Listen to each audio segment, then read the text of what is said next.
Assalamualaikum warahmatullahi wabarakatuh. Baiklah, kita akan melanjutkan perkuliahan kita, mata kuliah ilmu ukur tanah. Kodenya 3/2 1. Ini berarti 3 SKS, 2 teori, 1 praktikum. Nanti kita praktikum. Pertemuan ke-1, pengenalan ilmu ukur tanah. Ini adalah foto kami waktu praktikum tahun 2021. Ini termasuk lengkap. Ada 3 stapot, ada 2 theodolit, ada TS, total station. Ini materi, pendahuluan materi. Materi 1, ini yang sedang kita bahas, pendahuluan, pengenalan ilmu ukur tanah, apa itu ilmu ukur tanah. Materi kedua itu pemetaan. Materi ketiga, prinsip dasar surveying. Materi keempat, pengukuran jarak dan sudut. Ini banyak menggunakan rumus-rumus sudut, tasimetri. Ini perencanaan beda tinggi, memanjang, melintang, dan leveling. Nah, kalau beda tinggi ini di perbukitan, melintang juga, potongan melintang, leveling, tinggi dari bawah ke atas, menghitung galian dan timbunan. Ini biasanya kalau menghitung galian dan timbunan ini banyak di jalan-jalan yang berbukit, jadi memotong-motong tebing. Itu kemudian pengukuran poligon. Pengukuran poligon ini biasanya pengukuran untuk perumahan, banyak di perumahan-perumahan. Makanya di Palembang itu ada namanya perumahan poligon yang ada di bukit. Kemudian cara pengikatan ke belakang menggunakan metode Collins. Itu pertemuan ke-8. Pertemuan ke-9 UTS. Ini pada pertemuan ke-3 dan 4, 3 dan 4 ini nanti ada kuis. Juga setiap pertemuan nanti akan Bapak, terakhir dari pertemuan Bapak akan memberikan kuis. Ini pertemuan ke-10, cara pengikatan ke belakang metode Collins. Pertemuan ke-11, pengukuran luas dan pengukuran titik detail. Jadi luas, detail, titik-titik detail akan kita ukur nanti. Kemudian ada teori kesalahan. Masalahnya kita mengukur, terkadang itu ada kesalahan-kesalahan yang ada pada alat maupun pada kita manusia selaku surveying. Total kesalahan ini biasanya alat sudah lama tidak dikalibrasi, itu biasanya juga bisa terjadi kesalahan-kesalahan. Kemudian pemetaan digital, ini menggunakan satelit. Pemetaan digital ini menggunakan satelit, kemudian dikonfirmasikan ke sistem informasi geografis atau GIS. Ini menggunakan satelit juga, menggunakan alat, menggunakan ini kedua ini menggunakan aplikasi. Nanti kita coba menggunakan aplikasi GIS. Nomor 16, UAS, ujian akhir semester. Ini sistem penilaian. Jenis penilaian, perkuliahan terjadwal. Ini ada 5%, kemudian ada tugas, ada juga 20%, kemudian UTS itu 25%, kehadiran 5%, tugas terstruktur, kuis, kemudian ada UAS 35%. Jadi para mahasiswa harus hadir, rajin membuat tugas. Bobot penilaian, kehadiran 5%. Ini absensi plus minus 10 menit setelah perkuliahan dimulai. Ini setelah perkuliahan dimulai, ini kehadirannya 5 menit setelah perkuliahan selesai. Tugas 25%, kuis 10%, ujian tengah semester itu 25%, ujian akhir semester 35%. Cara penilaian, mata kuliah, teori, dan praktikum. Nah, yang kita ini ada mata kuliah teori dan praktikum. Ini ada nilai teori, nilai praktikum, nanti ada tugas dari praktikum itu, ada tugas mandiri, ada tugas praktikum. Kemudian ada NAP sama dengan NA teori atau total nilai SKS mata kuliah plus NA praktek, atau total SK mata kuliah tersebut. Mata kuliah teori. Nah, ini tidak kita bahas, kita dua-duanya ada teori, ada praktikum. Indikator penilaian. Ini 81, A ini 81 ke atas, B ini 71 sampai dengan 80, C 60 sampai 70, nilai D 51 sampai 60. Ini harus diperhatikan sisi penilaian ini. Nanti Anda akan salah. Ini pengantar survei dan pemetaan. Plan survei dan geodetik survei. Ilmu ukur tanah merupakan bagian dari rendah dari ilmu yang lebih luas yang dinamakan ilmu geodesi. Ilmu geodesi mempunyai dua maksud. Maksud ilmiah, menentukan bentuk permukaan bumi. Ini maksud praktis, membuat bayangan dinamakan peta dari sebagian besar atau sebagian kecil dari permukaan bumi. Ini pengukuran pemetaan pada dasarnya dapat dibagi dua. Geodetic surveying, pengukuran untuk menggambarkan permukaan bumi pada bidang melengkung, elips, atau bola. Jadi ini yang pertama. Kemudian plan surveying, pengukuran tanpa mempertimbangkan bentuk bumi.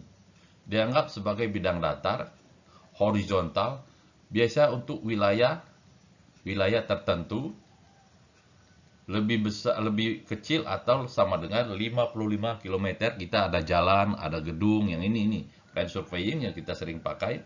Kalau elips itu untuk keterangan yang lebih detail. Ilmu ukur tanah pada dasarnya dari tiga bagian, yaitu pengukuran kerangka dasar vertikal, pengukuran tegak guna mendapat hubungan tegak antara titik-titik yang diukur. B. Pengukuran kerangka dasar horizontal. Jadi ada vertikal, ada horizontal. Pengukuran yang mendatar untuk mendapatkan hubungan titik-titik yang diukur di permukaan bumi. Nah, jadi hubungan titik-titik itu nanti kita ada ukur, ada beda tinggi, ini titik 1, ini titik 2, jadi titik 1 dengan titik 2 ini ada beda tinggi, itulah pengukuran kerangka dasar horizontal. Kalau vertikal hanya lurus. Ilmu ukur tanah pada dasarnya terdiri dari tiga bagian, yaitu pengukuran, ya, ini lanjutan dari tadi, pengukuran titik di detail itu lebih detailkan lagi, lebih diutamakan lagi, lebih dijelaskan lagi detail itu. Jadi titik-titiknya lebih dekat diukur. Pekerjaan survei dan pemetaan dalam perencanaan bangunan sipil, misalnya perencanaan jalan raya, itu perlu juga diukur. Jalan kereta api, bendungan, gedung, dan lain sebagainya. Peta merupakan hal yang sangat penting untuk perencanaan bangunan tersebut. Nanti Anda akan ada gambar teknik namanya, itu hanya gambar-gambar saja. Kalau peta ini, kalau ilmu ukur tanah itu lebih detail. Pengantar survei dan pemetaan untuk memindahkan titik-titik yang ada pada perencanaan suatu bangunan teknik sipil ke lapangan atau permukaan bumi. Dalam pelaksanaan pekerjaan sipil ini dibuat dengan pematokan, staking out, atau dengan perkataan lain, bahwa pematokan merupakan kebalikan dari pemetaan. Jadi pematokan dulu, kemudian di peta, dibuat titik nolnya. Biasanya kalau titik nol itu lebih tinggi dari permukaan jalan. Jangan sampai bangunan kita itu di bawah permukaan jalan. Kenapa? Apabila air mengalir dekat jalan, air mengalir itu ngalir ke rumah kita atau ke bangunan kita. Ini aplikasi pekerjaan pemetaan pada bidang teknik sipil.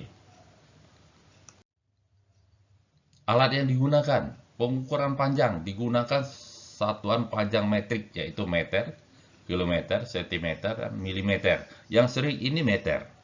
Kemudian pengukuran lurus digunakan satuan luas, meter persegi, kilometer persegi, area, hektar. Nah, yang sering ini masih di sini ukuran meter persegi.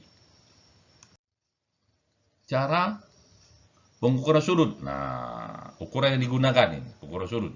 Cara saksagesimal membagi lingkaran dalam 360 derajat, di mana 1 derajat dibagi dalam 60 menit dan 1 menit dibagi 60 sekon.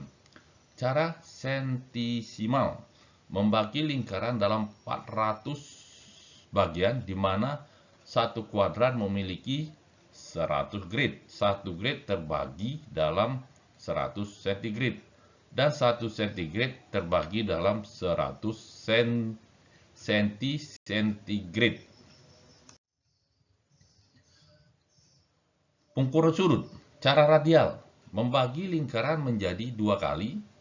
Pi bagian, nilai pi sebesar sekitar antara 3,1416 atau setengah dari keliling lingkaran dibagi jari-jarinya. Beberapa persamaan ukuran sudut. Setengah lingkaran sama dengan 360 derajat, sama dengan 400 grid, sama dengan 2 pi r kuadrat. Ini hubungan antara ukuran yang digunakan, hubungan antara seksagesimal dan sentisimal. 360 derajat sama dengan 400 gravitasi. Maka 1 derajat sama dengan 400 dibagi 360 derajat sama dengan 1,11 gravitasi. 1 mm itu sama dengan 400 dikali 300 dibagi 360 sama dengan dikali 60 sama 1,8518 cm. Nah, ini jarang digunakan. Anda akan ketahui ini dasarnya ada gravitasi. Ini kita lanjutkan saja. Ukuran yang digunakan, ini ada 1 radian disingkat dengan besaran rho. Berapa nilai derajat? Rho, radian, derajat. Nah, ini juga jarang digunakan. Hanya Anda akan mengetahuinya saja nanti. Jangan tidak tahu, tapi ini dasar-dasarnya. Ini biasanya akan diuji dalam ujian-ujian teknik sipil. Silakan diperhatikan ya. Ini juga kita lanjutkan. Ukuran yang digunakan, konvensi dari derajat ke radian. Misal, ini contohnya, contoh soal. Misal 78 derajat 49 detik 40 menit sama dengan rad. Maka 70 dalam kurung 78 49 detik 40 menit dibagi 360 kali pi 2 pi. Ini sama dengan 1,37635 rad. Ini juga, ini konversi grid ke derajat. Ini 180 grid, 50 derajat, 77 derajat. Ini hasilnya. Ini hanya untuk konversi supaya Anda lebih memahami. Silakan diperhatikan juga. Ini juga konvensi juga.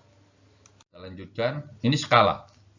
Skala adalah perbandingan antara jarak di atas peta dengan jarak yang sebenarnya pada permukaan bumi. Skala peta ini memungkinkan penggambaran suatu wilayah yang luas di atas bidang kertas yang terbatas dan ukurannya. Contoh, jarak dari titik A ke titik B dalam peta adalah 1 cm dan jarak sebenarnya di permukaan bumi adalah 1 km. Skala petanya adalah 1 cm sama dengan 1 km. 1 cm sama dengan 100.000 cm. Jadi 1 berbanding 100.000. Ini skala dapat dinyatakan dengan perbandingan angka. Contoh 1 berbanding 10.000, 1 berbanding 5.000, 1 berbanding 500, 1 berbanding 125 dan seterusnya. Ini contoh skala grafik. Biasanya yang praktis-praktis ini dibuat contoh seperti ini. Umumnya gambar skala seperti ini terletak pada bagian bawah gambar. Terserah dia ada bagian di kiri, ada bagian di kanan. Kalau kita menghadap peta, itu rata-rata di bagian kanan, bukan di bagian kiri. Skala grafik, sebuah garis yang memanjang menunjukkan jarak pada peta yang ekuivalen dengan jarak tertentu yang sebenarnya, misalnya 1 km. Garis skala ini biasanya dibagi dalam bagian-bagian. Dalam kurung biasanya 10 bagian untuk memudahkan pembacaan peta. Fungsi skala pada peta membantu mereduksi suatu permukaan bumi yang luas ke atas bidang kertas, ukurannya terbatas. Membantu menilai jarak sebenarnya di permukaan bumi dari jarak peta. Ini skala dapat dibedakan menjadi dua jenis. Skala besar untuk menggambarkan suatu daerah yang relatif kecil seperti 1 berbanding 10 atau 1 berbanding 20 atau 1 berbanding 50 dan sebagainya, digunakan untuk menggambar detail suatu lokasi. Ini seperti rumah, drainase. Skala kecil untuk menggambarkan suatu daerah yang relatif besar seperti 1 berbanding 500 atau 1 berbanding 250 dan sebagainya, digunakan untuk daerah permukaan bumi yang luas. Ini contoh untuk irigasi, kalau yang di atas untuk rumah atau bangunan-bangunan. Kalau yang di bawah irigasi, ini ada di jalan itu, ada asbel drawing namanya, ini pakai yang ini. Ini kecuali untuk potongan-potongan melintang jalan. Ini digunakan yang atas. Jalan itu ada dua, ada potongan melintang, ada potongan memanjang. Kalau potongan memanjang itu rata-rata menggunakan skala kecil. Ini jenis peta atau jenis peta berdasarkan isinya apa peta tersebut. Kalau dia irigasi itu ada dam, ada pintu air dan skala dan lain sebagainya. Berdasarkan skalanya apa ukurannya, kemudian berdasarkan penurunan dan penggunaan penurunan. Jadi penurunan itu tebing-tebing digunakan titik-titik yang disebut dengan titik koordinat, dan gunanya untuk apa? Itu peta itu apa yang ada terkait di dalam peta tersebut. Ini peta berdasarkan isi. Nah, ini peta hidrografi, peta geologi, peta kadatsar, peta irigasi, ini kata Bapak tadi, peta irigasi, peta jalan. Nah, irigasi ini terdiri dari berbagai macam jenis-jenis, mulai dam, pintu air, kemudian jalan juga, ada potongan melintang, ada lampu, ada median jalan, ada trotoar. Peta kota ini lebih kecil lagi. Ini peta kota Lubuk Linggau. Kemudian peta relief, peta teknis, peta topografi. Topografi ini cenderung ke gunung-gunung, ada yang lebih detail-detail dari titik-titik dari gunung-gunung tersebut. Kemudian peta geografi, ini keadaan alam yang ada, termasuk tumbuh-tumbuhan yang ada di dalam peta tersebut, termasuk binatang-binatang, ikan-ikan, kolam-kolam yang ada di peta tersebut. Peta berdasarkan skala. Peta skala, ada skala peta 1 berbanding 10.000 atau lebih. Peta skala besar itu tadi. Peta skala sedang itu peta 1 berbanding 10.000 atau 1 berbanding 100.000. Kemudian peta skala kecil. Skala peta kecil itu 1 berbanding 100.000. Ini agak lebih repot melihatnya, menggambarnya juga agak repot peta yang seperti ini. Penulisan skala peta, angka perbandingan, misal 1 berbanding 1 juta, menyatakan 1 cm atau 1 inci di peta sama dengan 1 juta cm atau 1 juta in di permukaan bumi, tergantung dari awalnya. Kalau dia menggunakan cm ya gunakan cm, kalau dia menggunakan inci ya gunakan inci. Perbandingan nilai, misal 1 cm untuk 10 km, skala bar atau skala garis. Peta berdasarkan penurunan dan penggunaan. Peta dasar digunakan untuk membuat peta turunan dan perencanaan umum maupun pengembangan suatu wilayah. Peta dasar umumnya menggunakan topografi. Peta tematik dibuat atau diturunkan berdasarkan dasar dan pembuatan tema-tema tertentu. Informasi yang terdapat dalam peta merupakan miniatur bentang alam dari daerah yang terpetakan. Jarak, arah, beda tinggi. Nah, ini beda tinggi tadi. satu titik patok ke titik lain, itu ada beda tingginya, itu biasanya di perbukitan, dan kemudian dari suatu tempat ke tempat lainnya. Arah aliran air permukaan dan daerah tangkapan hujan. Nah, ini daerah tangkapan hujannya bagaimana? Kemudian ada danaunya, unsur-unsur atau objek yang tergambar di lapangan. Objek apa saja? Kata Bapak tadi, rumah, ada dam, perkiraan luas suatu wilayah. Jadi hanya kira-kira. Karena kenapa? Biasanya ada kesalahan-kesalahan, maka tadi ada teori-teori kesalahan. Posisi suatu tempat secara relatif. Jaringan jalan tingkat atau kelasnya. Ada jalan provinsi, ada jalan kota kabupaten, mulai dari jalan provinsi, jalan kota kabupaten, jalan provinsi, jalan nasional, jalan internasional. Tapi jalan nasional ada jalan tol, ada jalan khusus, penggunaan lahan dan lain-lain. Penggunaan lahan untuk apa? Untuk perkebunan, untuk irigasi, untuk perkotaan, untuk parkir, banyak itu dan lain-lain. Alat ukur tanah, alat ukur tanah sederhana. Ini biasanya di tukang itu pakai selang ini. Ini alat ukur sederhana pakai selang. Kemudian alat ukur sifat datar, water pass. Ini agak modern dikit. Kemudian alat ukur sudut, alat ukur memanjang, alat ukur modern. Nah, ini yang modern, ada theodolit, ada water pass, ada total station yang berhubungan langsung dengan satelit. Ini alat ukur sederhana, meteran, roll meter. Meteran sering disebut pita ukur atau tape karena umumnya tersaji dalam bentuk pita dengan panjang tertentu. Ada yang 50 meter, ada yang 100 meter, tetapi Bapak belum pernah melihat ukuran pita ukur lebih dari 100 meter. Biasanya kalau sudah 50 meter dan 100 meter ke atas itu ukuran sudah sangat ribet, makanya menggunakan alat untuk lebih praktis kalau sudah 100 meter ke atas ukurannya. Ini kompas. Kompas adalah sebuah alat dengan komponen utama jarum dan lingkaran berskala. Alidate, mistar yang dipasang pada papan gambar, plane tape table untuk menggambar jarak hasil pengukuran. Ini alat ukur hand level, teropong pendatar tangan. Bagian utama dari alat ini adalah teropong bagian alat pembidik nifu sebagai alat yang menunjukkan bahwa kondisi mendatar dan pada pengoperasian cukup dipegang dengan tangan. Ini nanti ada nipu dan nanti praktek di lapangan. Ini alat ukur sifat datar, water pass. Alat ukur optis untuk mengukur beda tinggi. Nah, ini water pass ini berarti hanya untuk mengukur beda tinggi. Ini orang membidik, ini beda tinggi dari titik A ke titik B. Ini theodolit. Theodolit merupakan alat ukur tanah yang universal. Selain digunakan untuk mengukur sudut horizontal dan vertikal, theodolit juga dapat digunakan untuk mengukur jarak secara optis, membuat garis lurus, dan sifat datar orde rendah.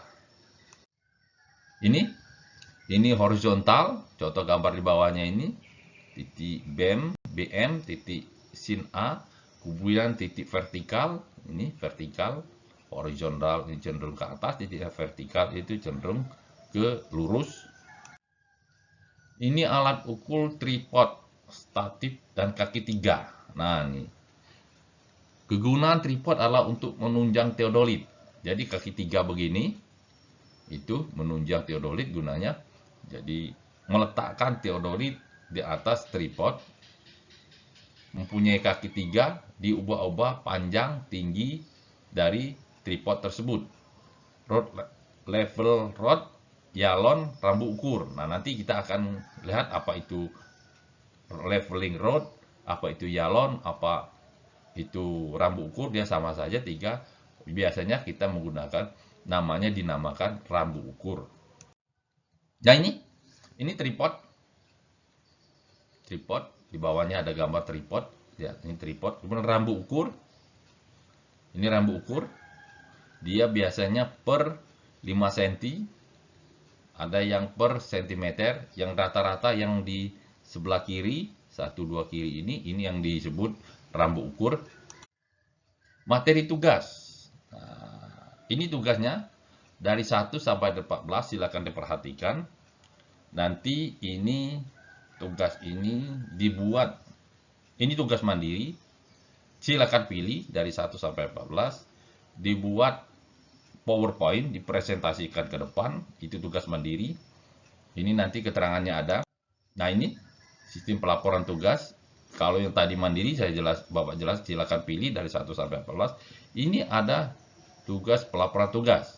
Cover, kata pengantar, daftar isi, jurnal asli, transkrip, analisis, kesimpulan dan saran, referensi minimal 5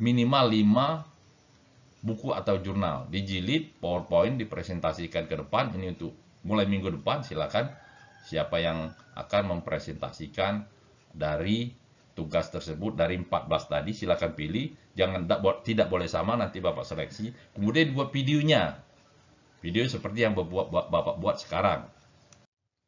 Tugas praktikum SBT nanti ke Prodi beli surat bukti tugas, atau tanya Pak Tomo itu, Pak mau beli surat bukti tugas, atau tanya Pak Adi, alat. Nah, alat praktikum nanti alat ada waterpass, ada teodolit, ada total stasiun, nanti ada statif, ada bak ukur, ada rambu ukur, itu nanti kita pakai semua dalam praktikum tersebut. Sekian, terima kasih. Wassalamualaikum warahmatullahi wabarakatuh.